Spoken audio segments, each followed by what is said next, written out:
Halo, kita jumpa lagi di CEO Bicara, sebuah acara di portal inews.id yang berbincang dengan CEO ternama di Indonesia untuk membahas berbagai persoalan secara santai tanpa kehilangan esensi.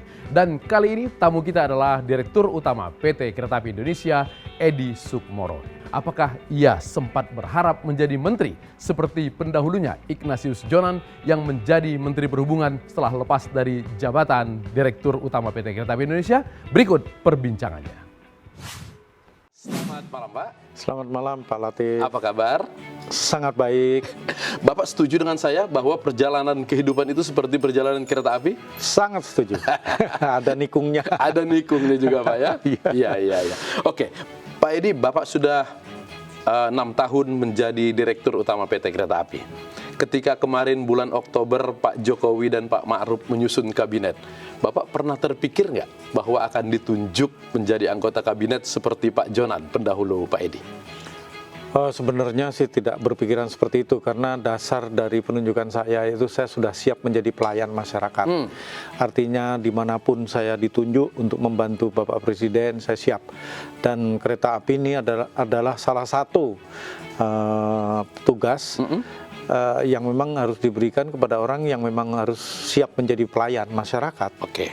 Pelayan masyarakat, kita garis bawahi pelayan masyarakat itu. Sebelum ke kereta api, Bapak di PLN juga yang bekerja di dunia yang melayani masyarakat. Pelayan masyarakat juga. Motivasi apa sih, Pak, yang membuat Bapak menyenangi bekerja di dunia dengan penuh pelayanan publik ini? Ya, kembali ke masa lalu saya, bahwa saya sekolah di Bandung, ITB itu sejak masuk sampai selesai itu saya mendapatkan beasiswa, Mas. Oke. Sehingga saya berpikir bahwa seandainya mungkin saya ingin mengembalikan pengabdian saya kepada masyarakat.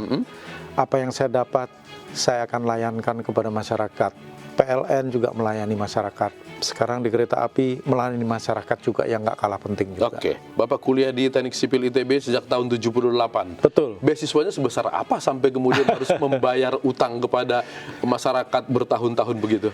Saat itu sih nggak terlalu besar, karena beasiswa Super Smart itu diberikan kepada masyarakat atau mahasiswa yang pasti prestasi, kemudian setiap bulannya menerima, waktu itu masih sekitar 12.500 ya. 12.500. Tetapi pada saat itu yang namanya tuition atau pembayaran uang kuliah itu hanya 25.000 satu semester. Jadi sangat cukup untuk hidup, dan kami berterima kasih sekali kepada pemerintah Republik Indonesia saat itu yang sudah memberikan dukungan kepada saya sampai selesai tahun 84. Dan akhirnya saya bergabung dengan pelayan masyarakat, tapi di listrik. Di PLN ya? Iya. Waktu dengan uang 25.000 itu Bapak tinggal di mana sih di Bandung waktu itu? Saya tahun pertama ngenger, Mas. Ngenger itu numpang. Numpang, oke. Jadi adik dari, jadi bule lah ya, bule itu ada di Jalan Gagak. Jalan Gagak. Jadi Jalan Gagak. Gasibu ya? Iya, Gasibu betul.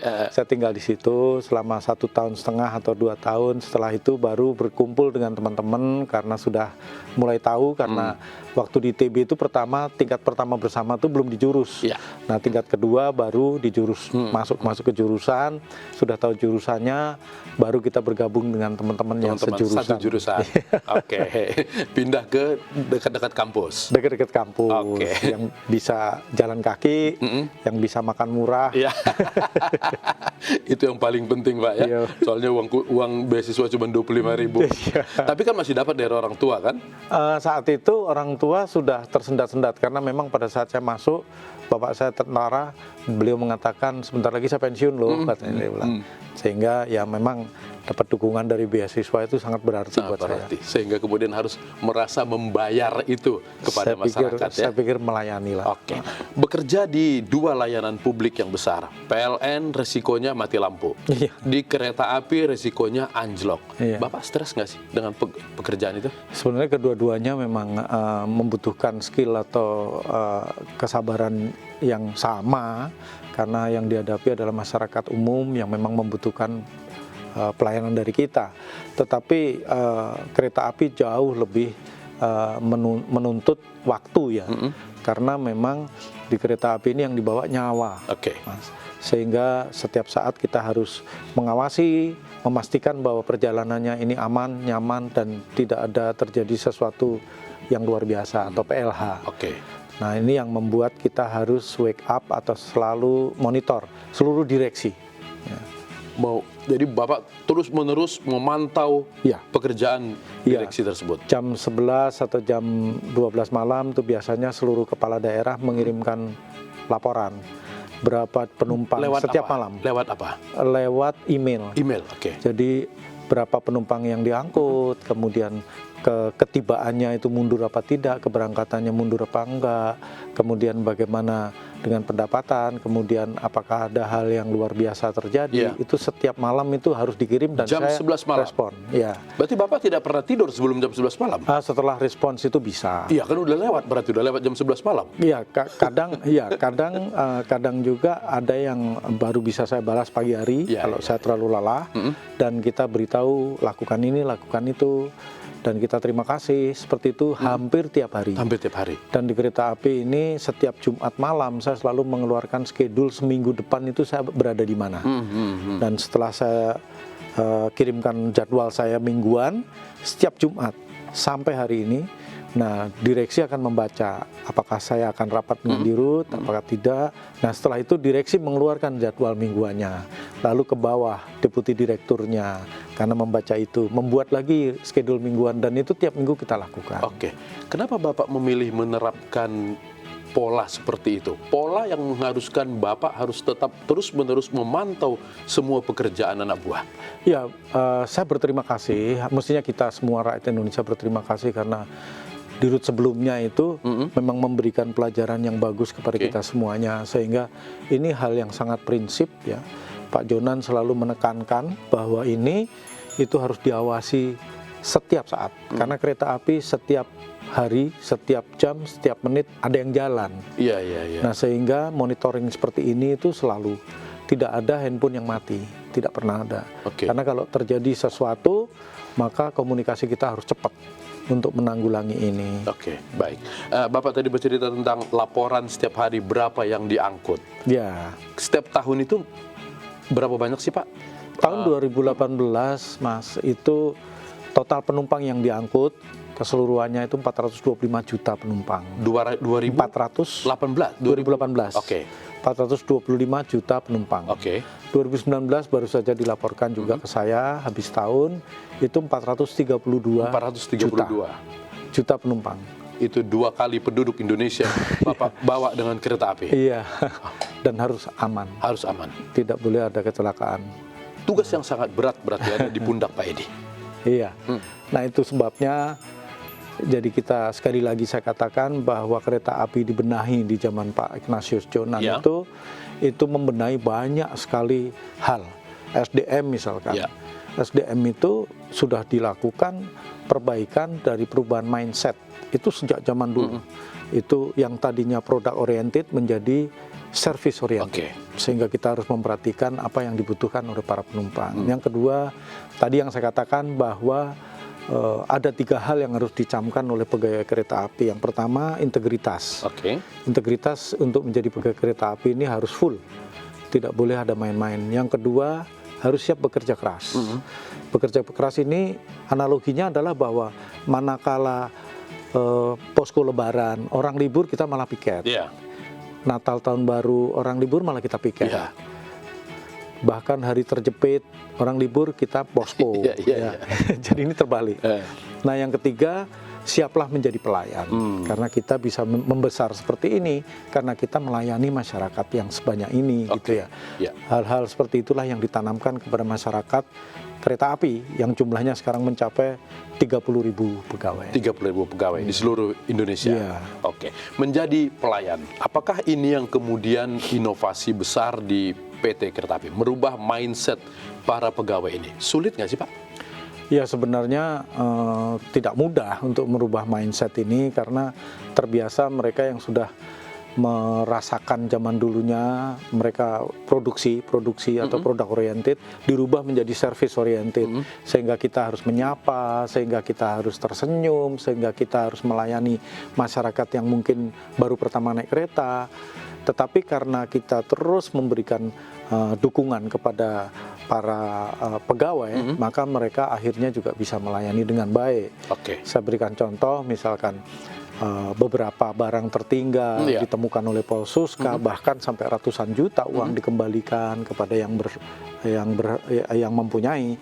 Diberikan tips pun ini Polsuska tidak mau, karena memang itu sudah menjadi tugas mereka. Nah, hal-hal kecil seperti inilah yang memacu kita akhirnya harus bersama-sama untuk memberikan pelayanan yang terbaik. Tidak memanfaatkan situasi-situasi sempit seperti itu, kemudian juga tidak ada lagi kondektur yang jasnya kepenuhan uang recehan. Itu bisa berubah karena apa, Pak? Apakah gaji mereka Bapak tambah? Sejalan, jadi artinya otomatis pada saat diperbaiki mindset itu pegawai juga akan menerima hal yang baik, sehingga take home pay mereka karena keuangannya membaik ya pasti saja bisa dikembalikan dalam bentuk kesejahteraan para pegawai. Tetapi dua hal yang selalu saya ingatkan kepada pegawai, bahwa apapun yang kita dapat itu dua hal yang harus kita tuju. Yang pertama, tingkatkanlah pelayanan, karena pelayanan ini tidak ada batasnya. Sky is the limit. Nah, yang kedua, kembalikan kepada kesejahteraan pegawai manakala ini memang memungkinkan. Nah, sekarang dengan kondisi seperti ini, mestinya pegawai tidak ada berpikiran yang tidak baik lagi kepada perusahaan kereta api ini. Pak Edi tadi berulang kali Pak Edi bilang pendahulu saya sudah meletakkan pondasi infrastruktur dan kemudian perbaikan SDM. Lalu Pak Edi selama 6 tahun merasa capaian Pak Edi itu apa? Sebenarnya dari sisi saya, melanjutkan saja itu tidak mudah. Yang sudah dicapai oleh Pak Direktur Utama lama, itu dilanjutkan saja tidak mudah. Jadi mempertahankan apa yang dia capai, itu juga luar biasa berat. Nah, kalau lebihnya, ya tentu saja hal-hal kecil, misalkan kemudahan mendapatkan tiket, kita mudahkan, kemudian check-in mandiri, orang sekarang dengan mudah, kemudian membayarnya cashless, itu juga sudah kita lakukan, kemudian fasilitas makanan yang ada di atas kereta diberikan variety atau macam yang bermacam-macam, ini juga menambah isi daripada pelayanan kita itu membaik. Nah, seperti tadi yang diketahui, angkutan penumpang ini kan kalau dituruti itu akan terus-menerus meningkat. Itu tandanya orang semakin puas dengan layanan tersebut, sehingga bertambah terus. Betul, dan kami berharap bahwa ini bisa membantu arus penumpang yang manakalanya kita sering berbicara membuat kemacetan, misalkan di dalam kota. Sehingga kalau ini bisa digunakan, maka kemacetan itu bisa dikurangi. Saya berikan contoh KRL. KRL ini angka tertinggi yang sudah dicapai untuk diangkut per hari saja, itu sudah 1.154.000 penumpang. Jabodetabek. Itu satu hari saja, dengan 928 perjalanan KRL satu hari. Nah, manakala orang bisa menikmati, bisa menggunakan, mereka pasti give up mobil, motornya juga nggak akan dibawa, sehingga jalur untuk Jabodetabek ini itu bisa digunakan untuk kendaraan-kendaraan memang yang membutuhkan, gitu ya.